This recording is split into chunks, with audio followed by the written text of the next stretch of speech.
E é isso aí, meus amores, mais uma vez no Camarim com Camila Cleo. E hoje estou com o pastor e palestrante Murilo Lopes. Mu, já vou chamá-lo assim porque eu o conheço há bastante tempo. É um grande prazer tê-lo comigo. Prazer é meu. E eu gostaria que você se apresentasse para o público. Obrigado. Boa noite, Camila, tudo bem? Obrigado. É um prazer, primeiramente, estar aqui pelo convite, né? A gente já vem há um tempo pleiteando participar desse seu programa, desse seu tempo, né? Que leva muita informação às pessoas. Como você bem disse, né? Meu nome é Murilo Lopes, eu sou pastor, palestrante e um pesquisador de desenvolvimento humano há 10 anos.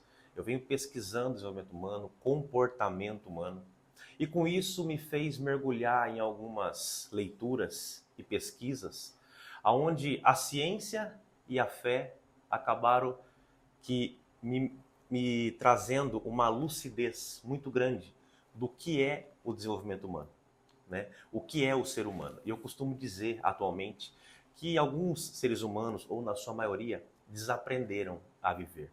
Por quê? Por falta de não conhecer aquilo que nós vamos falar hoje, que são os códigos da humanidade. Esses códigos que regem todo o momento de relacionamento com o próximo e consigo mesmo. Muito bem. E no caso, a dúvida aí, né, com o pessoal de casa, como é que você uniu a religião, o código, a Bíblia, com o científico, para nos trazer, de repente, nos alicerçar, nos trazer pilares de bem-estar, digamos assim. É isso? Estou sendo clara? Clara e perfeita. Exatamente isso, Camila. Quando eu comecei a estudar o desenvolvimento humano, quando eu comecei a pesquisar o desenvolvimento humano, porque todo start do ser humano parte de uma dor ou de uma dificuldade. Você que está nos escutando aí, talvez algumas pessoas já passaram por aquilo que nós chamamos, né, de ponto de inflexão. No vulgar, né, diz assim, ou vai ou racha. Ou eu resolvo ou eu fico na mesmice. Isso aconteceu comigo há 10 anos atrás. E eu resolvi pesquisar o desenvolvimento humano. E como todo e qualquer bom pesquisador, aonde eu fui? No Google. E digitei a palavra sabedoria. E ali aparece um monte de definições dessa palavra sabedoria. Cientificamente, filosoficamente, no grego e também biblicamente, né? Na psicologia também a sabedoria é dita. E eu comecei a pesquisar esta palavra sabedoria. E isso foi me levando a mais pesquisas aprofundadas. Ia para a ciência, de repente, a hora que eu via, eu estava esbarrado na Bíblia. Ia para a Bíblia e voltava para a ciência. Eu falei, pera um pouco, existe uma ligação aí, existe uma intersecção aí. Um liame entre ambas. Exatamente, existe uma linha tênue entre as duas. Porque por muito tempo a gente, né, nós seres humanos, temos aquela, hoje eu falo falsa impressão de que ciência e fé não andam junto. E hoje eu posso falar para você com todas as letras. A ciência, ela morre na Bíblia. Se a gente for pegar algo maravilhoso, eu já vou começar a revelar algumas coisas que eu descobri nesse código da humanidade. No livro de Gálatas, né, 5:23, vai falar uma locução dizendo domínio próprio. Lá atrás, há 2000 anos atrás. Hoje, atualmente, se fala muito em quê? Inteligência emocional. Então, tudo já estava escrito lá atrás. Tudo já estava presente nela. E isso me chamou muita atenção. Eu falei, por que não se aprofundar nessa linha tênue entre ciência e fé? E trazer para o ser humano de uma forma mais mastigada, mais palpável e principalmente, Camila, aplicável. Você acha, nesse período todo, nesses anos de reflexão, de imersão, que a Bíblia está, digamos que, como o direito diz, letra morta para muitos, porque ela é escrita de uma forma que hoje alguns preferem o dito inteligência emocional? O que você acha sobre isso, Murilo? O que eu posso dizer nessa questão, bem colocado, letra morta, eu volto para ela novamente, né? E entendam aqui, pessoal, não é espiritualizar a entrevista e nem falar de religião. É a Bíblia como manual. É uma sabedoria milenar, que no caso está dando certo há anos, né? Não é porque é o certo, é porque está dando certo. Existe uma diferença nisso. Mas voltando na sua pergunta dessa letra morta, tem uma passagem também que diz que certa vez um homem estava lendo um trecho de um livro, né, na Bíblia, e chega um dos apóstolos de Jesus e fala assim: entendes o que lês? E o homem automaticamente, e acredito eu, dentro, né, que eu posso conjecturar isso, um tanto quanto dificultoso, olha assim e fala assim: como que eu vou entender se não tem quem me explique? Ai, muito bom. Perfeita colocação, hein, gente? Como que eu vou entender se não tem quem me explique?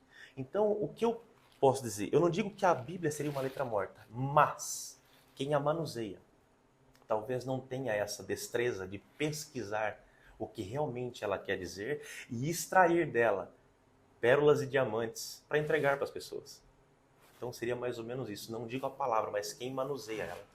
Que talvez, e somente talvez eu possa pensar e imaginar, pelo ímpeto emocional de quem a manuseia, não ter essa destreza de pesquisar a fundo, verdadeiramente, o que eu posso extrair desse texto para entregar, por exemplo, para você, Camila, que vai lhe causar uma transformação ou vai ativar profundamente sua fé.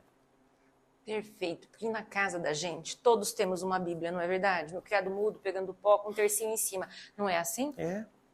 Só que muitos não sabem decifrá-la, decifrar o código da Bíblia. Exatamente. Não é? Eu muitas vezes já li, adoro a Paixão de Cristo. E uma vez o Marcelo me pegou chorando. Ele falou: que você está chorando, Camila? Gente, de verdade isso aconteceu. Eu falei: ele morreu. Ele morreu. Ele falou: se eu soubesse que você não sabia que ele ia morrer, eu não deixava você ler. É tão lindo, é tão maravilhoso, mas nós precisamos decifrar, saber a fundo o que aquela letra arcaica quer nos trazer. Sim, nesse caso, e se a gente for pegar, e você bem colocou, e eu acho que muitas pessoas têm essa ideia de arcaica, de passado, de que não tem mais, como é que eu posso dizer, peso na nossa vida. Por quê? Porque talvez a maneira com que você recebeu ela, não tinha ninguém para explicar aquilo. Mas o porquê isso aconteceu? O porquê ele morreu? Né? E se a gente continuar, a gente vê que ele ressuscita no final. Entendeu? Mas por qual motivo disso? Para que muitos hoje estivessem falando dele, né, nessa situação. Mas o código da humanidade, a gente pode trazer no sentido assim, o que foi decifrado na Bíblia, e o primeiro livro que eu comecei a estudar e a ler afinco, e eu leio ele toda vez, uma vez por ano eu leio ele. Inclusive, em novembro deste ano, você presenciou ali nas nossas lives, eu com a Duda, lendo Provérbios. E Provérbios, para quem não sabe, ali é a maioria das chaves do código da humanidade. Eu não sabia. Conte-nos mais sobre isso, estou muito interessada. O Provérbios ali tem muitas chaves, ensinamentos e instruções. Você sabia que a Bíblia é o livro que mais fala de dinheiro? Não, a gente nunca espera isso, né, gente? A Bíblia é o livro que mais fala de dinheiro. Mas em que sentido? Não a palavra dinheiro propriamente dita, mas riqueza, ouro, prata, Prosperidade. bens, prosperidade. É isso. E a prosperidade, ao qual é muito falada nos últimos séculos, não tem nada a ver com o dinheiro. O dinheiro é uma parte dela. A prosperidade vai além do dinheiro. Entende? E quando os códigos da humanidade são cumpridos, você começa a ter prosperidade na vida. E quais seriam estes códigos? Nós chamamos de princípios, né? Códigos, princípios, regras, leis. Como uma lei, a lei da gravidade, ou o princípio da gravidade, ela vale tanto aqui no Brasil, quanto ela vale na Europa, no Oriente Médio, qualquer lugar, ela é válida. Ou seja, ela é universal. E a primeira característica para dizer que algo é um princípio, ele tem que ter validade universal. A segunda característica para dizer que algo é um princípio, um código, ele não pode ter lei contra. Um dos princípios que eu trago isso é o princípio da verdade. Existe alguma lei contra a verdade? Eu vou chegar e falar assim: Camila, você vai ser punida porque você falou a verdade. Não tem lógica, né? A terceira característica de algo que é um princípio, precisa ter uma base de estudo. E a base, no caso que eu decidi, é a lei, é a palavra milenar, é a Bíblia, né? Por quê? Eu estudava ciência e morria na Bíblia. Estudava ciência, mas pera um pouco. E por que morria na Bíblia? Porque Você já usou tudo duas foi vezes. dito antes. Morria assim no sentido, a ciência, ela tende a ficar na Bíblia. Um exemplo. O perdão é um princípio, é um código, correto? Ele é um código. O perdão é libertador. O perdão tem leveza para a alma. E a alma é ciência. Quem estuda a alma? Psiquiatra, coach, mentores, né? Psicólogos, eles estudam a aula é ciência. Porém, o princípio do perdão, aonde nós vemos ele latentemente, é na Bíblia. O princípio da honra, e no caso agora, eu vou falar dele, é você honrar o pai e a mãe. E todo princípio cumprido, ele te traz um benefício. Quando você honra, no versículo está dizendo, honrai teu pai e tua mãe, para que prolongue seus dias na terra. Não está dizendo para você honrar se seu pai é bonzinho, se sua mãe é boazinha, não. Para honrar. E o que seria honrar? O mínimo não entristecer. E quando você honra, você vive mais dias na terra.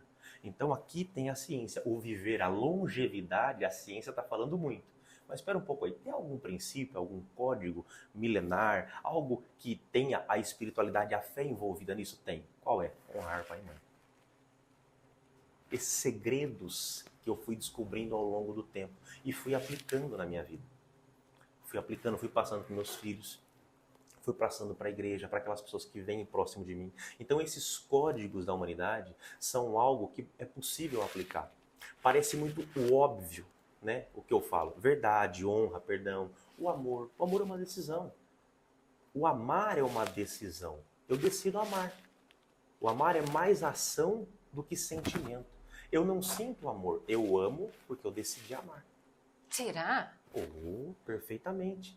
Vocês concordam aí em casa, gente? Como assim? A gente tem que sentir. Não dá pra gente decidir fisicamente, eu vou amar. Pronto, vou ter que amar, vou ter que amar. Não dá, amor. Um exemplo clássico. Nós estamos, acaba a entrevista, nós vamos sair. Eu não conheço uma pessoa e eu vejo ela ser atropelada. Qual o meu ímpeto e sentimento? Ajudá-la. Qual a decisão minha? E por que eu fiz isso? Porque eu decidi amar aquela vida. Eu não conheço, não sei quem é. É a forma de ver daí, né, gente? Eu acho que o ser humano vai abençoando, vai passando pela rua e vai que Deus abençoe, que Deus abençoe, que Deus abençoe, porque é de cada um, né? Sim. Não vou dizer, colocar isso para todo mundo. Mas aí, claro que a gente, se vira uma pessoa sendo atropelada, a gente vai ajudá-la. Exatamente. É que a gente não pensa que a gente está amando, Só que se né? essa pessoa foi alguém que lhe ofendeu no passado. Para mim não mudaria. Por quê? Você iria ajudar do mesmo jeito? Iria. Amor. Compaixão. Compaixão, amar. Compaixão e amor, ele anda muito próximo. A compaixão é diferente da empatia. Também é um código. A compaixão, a empatia é você se colocar no lugar do outro. A compaixão é você sentir o que o outro está sentindo. É mais profundo. Então, esses códigos que a gente começa a desenvolver e aplicar na nossa vida, não é fácil. Vou ser sincero para vocês, não é fácil, gente. Mas é possível. E volto a falar. Por conta de amar e se amar. Porque se você for pegar uma frase célebre da Bíblia, certo? Quando os discípulos perguntam para Jesus, e volto a falar, não estamos espiritualizando, estamos contextualizando uma história. Quando os discípulos perguntam para Jesus, mestre, qual o maior mandamento? E ele fala, amar a Deus sobre todas as coisas, isso o catolicismo fala, o evangélico fala, enfim. E o próximo? Como assim mesmo? Tá, então tem uma condição. Para eu amar o próximo, Eu preciso me amar. Exato. entende? Então, se você não ama o próximo, consequentemente, você me dá a intenção de entender que você não se ama. Ai, olha, tô até jogralzinho. Vocês estão percebendo, gente? Mas é o tal negócio. O ser humano, ele vive no piloto automático de suas vidas. Exatamente. Então, ele precisa dissecar os sentimentos, dissecar esse caminhar pela vida para uma maior amplitude, para um bem viver. Não é verdade? Para o próximo bloco, o que conversaremos para deixar o pessoal atiçado? Podemos falar de alguns princípios, ou melhor, de um princípio muito importante, que foi o primeiro que eu citei, que é o princípio da sabedoria. E a sabedoria, eu descobri nos meus estudos e pesquisas, que ela habita em 4 lugares. Quais são eles, só para atiçar a curiosidade do meu pessoal? Eu prefiro deixar para o próximo bloco. Então vamos para o próximo bloco, gente. Daqui a pouco. E é isso aí, voltamos no Camarim com Camila Cléo, bloco 2, com o pastor e palestrante Murilo Lopes. Murilo, conte-nos mais, dê continuação àquele primeiro bloco onde você falaria de... Princípio ou código da sabedoria. Quais são? Nós viemos trazendo esse código, né, os códigos da humanidade, que, como eu bem disse no primeiro bloco, são aplicáveis. E é o óbvio, e às vezes o óbvio precisa ser dito, para que o ser humano consiga evoluir como ser humano, evoluir como parte principal da humanidade. Por isso que os códigos chamam da humanidade. E como eu bem disse, né, no bloco anterior, o princípio da sabedoria foi o que mais me chamou a atenção. Esse princípio eu pesquisei e dediquei e debrucei um tempo muito maior para entender esse princípio. E eu fiquei pasmado com o que eu descobri isso e lendo o livro de Provérbios. Lendo esse livro de Provérbios como uma história. E ali tem códigos, né? E para você que está aí, que tem esse desejo de ler, né, começar a ler a Sagrada Escritura, ou costumo dizer, né, a sabedoria milenar que está dando certo anos, comece pelo livro de Provérbios. E paz em você, Camila. O livro de Provérbios tem 31 capítulos. Quantos dias tem um mês? 31 exatos. Um por dia. Vai doer? Facílimo, né, gente? Então, é assim, eu comecei isso, o que eu estou passando para vocês é o que eu pratiquei no começo de tudo. Quero lá, praticar. A 2014, eu comecei a ler um por dia. E o que eu fazia? Além de ler, eu destacava. Eu pegava uma caneta grifafete. Nossa, mas você grifava a Bíblia? É minha? Eu já vi várias pessoas que assim fazem, E eu grifava gente. 4 ou 5 versículos que me chamavam a atenção. Aí, no outro dia, eu li o segundo capítulo e grifava. E aquilo foi me causando aqui dentro uma transformação. E aí eu descobri algumas coisas nesse livro de Provérbios acerca da sabedoria. Uma das coisas que eu descobri acerca da sabedoria foi os lugares que ela habita. E eu descobri que a sabedoria habita em 4 lugares. O primeiro deles está em Provérbios 8:12 e dito claramente escrito: eu, a sabedoria, habito com a prudência. Aí você para e pensa, o que é prudência? Eu preciso saber o que eu estou lendo. Prudência nada mais é que calcular o impacto de uma decisão. Se eu decido mudar de cidade com 2 filhos que tenho, casado, qual o impacto disso? Ou vai afetar a questão escolar dos meus filhos? Vai afetar a questão de moradia? Vai afetar a questão de conforto? Você começa a fazer os prós e os contras. Eu costumo dizer nas minhas palestras que a gente começa a montar cenários. O bom, o médio e o negativo. Para vocês se preparando. Então isso é prudência. É calcular o impacto de uma decisão. É calcular quem vai ser afetado? Só eu? Minha família? Um bairro? Uma cidade? Uma nação? Quem vai afetar com a minha decisão? Qual o benefício que isso vai me trazer ou qual o malefício que isso pode me trazer? Então esse é o primeiro lugar que eu vi que a sabedoria mora. Quem é sábio utiliza da prudência. O segundo lugar, eu vi Provérbios 11:14, que vai dizer assim: na falta de conselhos, a nação corrompe, mas na multidão de conselhos, há sabedoria. Então, parei, eu falei, pera um pouco. Esse é complicadinho, né, gente? Eu falei, pera um pouco aí. Na ausência de conselhos, pode ter uma destruição, mas na presença do conselho pode ter vitória. Então, pera um pouco, a sabedoria mora com o conselho. E aí eu fui pesquisar conselho. Mas depende do conselho, né, gente? Aí que vem a questão. Eu fui pesquisar exatamente isso. 95% das pessoas que te dão opinião não usam aquela opinião na vida delas. Vou repetir. Peneirai-vos, gente. 95% das pessoas que opinam em nossas vidas jamais usariam aquela opinião na vida delas. Porém, quando eu entendi isso, eu fui pesquisar. E eu entendi que somente 2 tipos de pessoas podem te dar conselho na vida. Conselho é quem te ama de verdade e quem é especialista no assunto que E você como tá sabê-los? buscando a essência da pessoa que te ama. No caso, um filho, um marido, pai e mãe. Eles vão te dar conselhos para que você cresça, porque eles querem a tua vitória. E especialista no assunto. Como assim? Eu não vou tratar um problema no coração com um dentista. Um exemplo clássico, que parece até tão raso, mas para trazer mais entendimento. Eu não vou buscar, eu estou com um problema nas finanças, né? Meu financeiro está tudo conturbado. Ah, mas eu vou comprar um livro de romance para ler.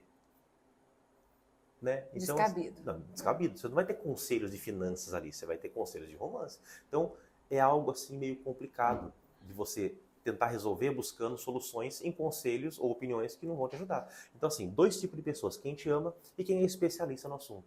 E o especialista no assunto é aquele que estudou ou que passou por aquela situação que você está passando e pode te aconselhar.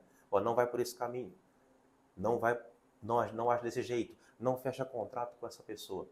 Entende? Então, é mais ou menos o network hoje em dia, o meio do business hoje em dia usa muito isso, está usando muito essa questão dos conselhos. O terceiro lugar, aonde eu descobri, também está em Provérbios 17, 28, que até o tolo, quando se cala, se passa por sábio. E eu entendi que há sabedoria no silêncio. Portanto, nem tudo que se pensa pode ser falado. Nem tudo que se sente pode ser transformado em palavras. Muitas pessoas que talvez estejam nos ouvindo, que perderam amizades, contratos, romperam relacionamentos porque não souberam explorar o silêncio, que é um dos lugares onde a sabedoria habita. Ah, esse é perfeito, né, gente? O silêncio, como é que é? A palavra é de prata, mas o silêncio é de ouro. Exatamente. Você vai falar Tem um diante. ditado que diz assim: você é senhor do que pensa, mas escravo do que fala. Isso é muito interessante. Aí eu vou para a ciência novamente.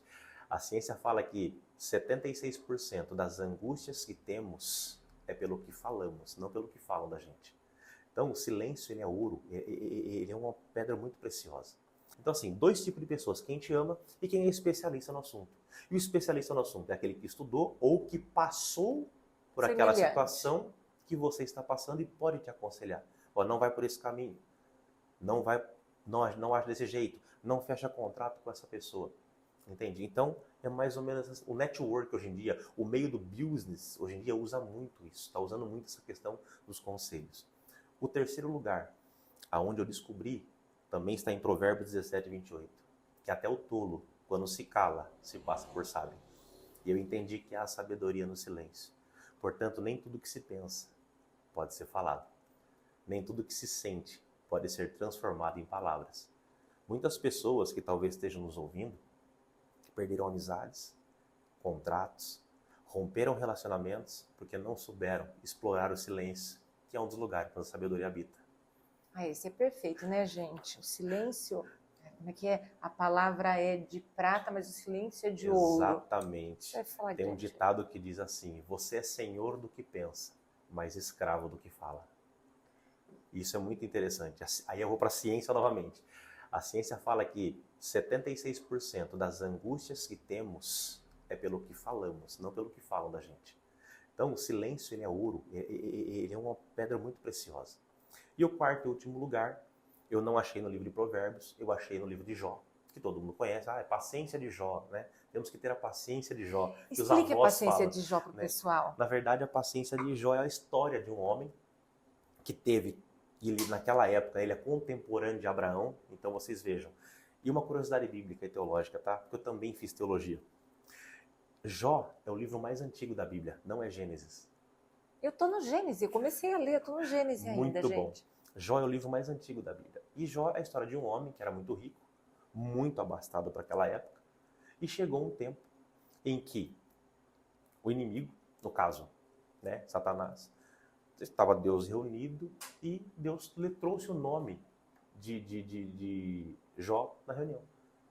E falou, né, para Satanás: vistes meu servo Jó? Tá na história lá. Começa Jó 1, 2 e vai lendo. Vocês vão ver que a história é real. Aí Satanás falou assim: mas também você dá tudo para ele. Você acha que ele não vai te adorar? Lógico que ele vai te adorar, ele vai te amar. Ele falou assim: perfeitamente. Toque em tudo que ele tem, mas poupe-lhe a vida. E assim fez. Deus autorizou. E Satanás destruiu toda a história, toda o que Jó tinha: filhos, gado, riqueza, plantação. O que Jó fez? Raspou os cabelos, rasgou as vestes e derrubou-se em terra e disse assim: Deus me deu, Deus tomou. Bendito seja o nome do Senhor. Satanás falou assim: mas não é possível. O cara tá na pior e tá ainda adorando a Deus, né? Aí, de novo, Satanás se encontrou com Deus assim: tá vendo? Assim, mas pera um pouco, deixa eu tocar na saúde dele, eu quero ver se ele vai continuar te adorando. E foi a mesma coisa. Tocou na saúde dele, colocou uma lepra muito pesada, né? Lepra, no caso hoje em dia, hanseníase, colocou em cima de Jó. E a mesma coisa. Jó se raspava com caco de telha as feridas, coçava e adorando a Deus. E com tudo isso, moral da história, e encurtando, Deus restituiu tudo em dobro para Jó. Então, por que paciência de Jó? Para ter a paciência, né? No sentido assim, ter a capacidade de esperar que você está numa dificuldade, mas isso vai passar. Porque o que nós entendemos aqui, só fugindo um pouquinho do tema, a vida do ser humano é como isso que vocês estão vendo aí. O programa seu, cara, ele tem uma duração. Só que cada fase desse programa, ou seja, cada corte, tem um nome chamado frame. Frame 1, 2, 3. Não é o programa como um todo. E a vida nossa é assim. Às vezes nós estamos num ciclo de vida dificultoso, mas não é a vida como um todo. É só um ciclo. Por isso a paciência de Jó é esperar passar aquele ciclo para que esse ciclo se feche e venha um outro ciclo de bonança. Porque não há mal que dure para sempre e também não há bem que dure para sempre. O que vai definir é como nós vamos sobreviver nisso. Eu costumo falar com meus filhos que na vida vai ter sempre alguém mais bonito que você, mais inteligente que você, mais rico que você. Mas também vai ter mais alguém mais feio que você, mais pobre que você, menos inteligente que você. O que vai definir a sua capacidade de viver é como você vai se comportar nesse meio. Não ter a comparação. Porque quando entra a comparação na vida do ser humano, eu acredito que é o fim dele. Ele se compara muito. Hoje em dia na rede social, né, a gente se compara muito com as pessoas. Eu queria estar na Maldivas, eu queria estar nisso, eu queria estar naquilo. Só que aquela pessoa, o que ela passou para chegar onde ela chegou?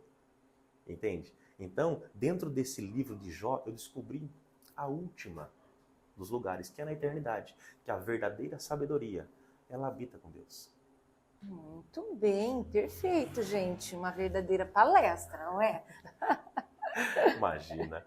Então, trazendo esses códigos da humanidade, que a sabedoria é uma delas, acreditando piamente que todo ser humano pode se banquetear desses princípios. Eu aqui chamo a atenção de vocês. Busquem informação que vão tornar você pessoas muito melhores do que vocês são. E eu não estou falando aqui, mesmo sendo um pastor de igreja, eu não estou falando de religião, eu estou falando de estudo, informação, conhecer o ser humano. E diante disso tem um princípio da honra que eu falei, e eu quero aqui honrar você, praticar um princípio ao vivo, né? Que O coisa princípio mais da honra linda, gente. é um presente que me ajudou muito e tem ajudado muitas pessoas. É um escritor que eu gosto muito, tá? Eu acredito que você, pela capacidade intelectual que tem, gosta muito de ler, né? E é um livro que muda muito a vida das pessoas. Ai, gente, que bacana. Esse livro eu já li ele 3 vezes. Tiago Brunet. Já começarei. Eu me alimento de livros, Exatamente. Murilo. Muito obrigada, meu querido. Tá? Muito obrigada, família. Especialista em pessoas. Porque no mundo como hoje, cara, se nós for parar para pensar, e a pergunta que eu quero fazer para você e para quem está nos assistindo. O primeiro banho que você tomou na sua vida, uma pessoa te deu. E que demore muito, e anos, mas o último banho que nós vamos tomar vai ser uma pessoa que nos vai ajudar. Então, querendo ou não, quer eu, você ou os telespectadores, sim ou não, nós vamos precisar aprender a se relacionar com o ser humano. Nós vamos aprender a se relacionar. Eu vou numa sorveteria, eu vou num banco, eu vou num restaurante, eu estou dentro da minha casa, eu estou me relacionando com pessoas. Mas a gente se preocupa muito em buscar dinheiro, estudo, formação. Mas isso, um dia, para. Só que o relacionamento com as pessoas continuam por toda a vida. E isso foi uma decisão que eu fiz. Aprender a se relacionar com os seres humanos e, principalmente, estender a mão para que eles possam ter uma vida melhor. Tolerância, né, amor? Porque o ser humano está tão intolerante com o seu próximo, não é? É no trânsito, mesmo de uma cidade do interior, quer seja o não cumprimento ao seu próximo, ainda mais quem mora numa cidade desse tamanho, eu saio cumprimentando todo mundo até poste, porque eu conheço, posso ter visto uma vez só, mas eu sei quem a criatura é. E se não for, se eu estou em outra cidade, a gente tem que cumprimentar o nosso próximo. É o mínimo de respeito, não é, Miguel? Exatamente. Não te respondeu, qual o problema? Eu fiz a minha parte. Isso. Exatamente. Isso é o perdão. Mas eu vou perdoar, a pessoa não vai perdoar eu. Eu fiz a minha parte. Ela não perdoar já é um problema dela. A pessoa não gosta de mim, não tem problema. O que ela sente por mim não muda quem eu sou. Então são essas coisas que a gente vai passando, né, nas palestras, nos atendimentos que eu faço como mentor. Né? A gente atende casais, atende Deixaremos famílias. aqui, ó, todo o contato do Murilo para que vocês assim procurem para palestras ou atendimento pessoal mesmo. Porque ó, só de estar aqui com ele, a energia e as palavras, você já sente um bem-estar, gente, digno. E outra, eu já estava com o começo da Bíblia e eu tinha a dúvida e joguei no Google por onde começar com a Bíblia. Uns falaram comece do início, então eu estou no Gênesis. Mas onde você, Murilo, fale para as pessoas por onde começar e por quê? De verdade, eu procuro orientar as pessoas, né, tanto que vão na igreja ou que não vão, comece pelas cartas de João. Tem lá o Evangelho de Mateus, Marcos, Lucas e o Evangelho de João. Não é o Evangelho de João. Depois você vai para Atos dos Apóstolos, Romanos. Lá quase no finalzinho da Bíblia tem as cartas de João. Primeira, segunda e terceira carta. A primeira carta, se eu não me engano, tem 5 capítulos curtos. A segunda tem 1 capítulo só e a terceira tem 1 capítulo só. Então não é desculpa, é muito longo. Tá, é curtinho. Por que comece por essas cartas? Porque a pergunta é, quem nunca ouviu falar de Jesus? Todos, até quem não crê, quem não acredita. Mas ali você vai entender um pouco mais de algumas coisas acerca de perdão, acerca do amor, quem foi ele, acerca do pecado, quem somos nós, acerca do inimigo, de uma forma mais compreensível para o ser humano. Terminou de ler isso? Vai para Provérbios. Vocês vão ficar assim de uma forma maravilhada. Porque e um por dia. Haja vista tem 31. Um por dia. Não pesa para ninguém. Não. Né? Faça um devocional, vamos dizer assim, né? Aquele livro que está em alta, O Café com Deus Pai. Todo mundo tem lido. Que também é uma preciosidade de informações ali e traz um combustível. Porque o ser humano, e a ciência fala, que nós somos feitos de corpo, alma e espírito. O corpo a gente alimenta com comida. A alma, né? Com amor, com prazer, com sensações positivas, né? E o espírito? Devocional, é uma leitura, é o contato seu com o divino. Então, por que não? O que te impede de pegar ali e dar uma lida? Ele está tentando me converter. Não, pelo contrário. Eu tento mudar, ainda que seja uma parcela pequena da humanidade, para que ela volte a viver de verdade. Para que ela volte a sentir o prazer da vida. Aonde eu encontrei? Nos Provérbios. Nos Provérbios. Foram os primeiros que ele começou. Foram os primeiros. Eu não comecei pela carta de João, comecei pelos Provérbios. E ali eu vi muitas chaves, códigos que me ajudaram muito. Só que só ler não muda. Eu costumo fazer isso quando eu faço as pregações, sabe aquela puxadinha de orelha no pessoal? Falo assim, não adianta nada você ouvir o que você está ouvindo aqui e não praticar. O que muda a sua história não é o que você ouve aqui, é o que você decide fazer segunda-feira com o que você ouviu aqui. Perfeito, Murilo. Você nos deu uma aula, não é, pessoal? Imagina. Eu já vou parar o Gênesis agora. Eu vou para as cartas e depois para os provérbios. Isso. Assim façam, gente. Eu acho que a gente vai se sentir melhor. Sair desse piloto automático, né? Às vezes a gente procura uma ajuda do Altíssimo, ora em vão, no vazio, e não é bem aquele que ele quer. Às vezes ele fala, filho, tá lá, dá uma lida, vai dar uma sacolejada em vocês. Mu, muito obrigada por ter vindo, elucidado o pessoal dessa maneira tão rica. O seu contato estará aqui para quem quiser procurá-lo, tanto para palestras como para ajuda individual. Sim, sim. Muito obrigada, que já começarei a ler. Ai, que delícia, gente. E é isso, assim nos despedimos. Um forte abraço, fiquem todos com Deus e até o próximo programa. Tchau. Obrigado, pessoal.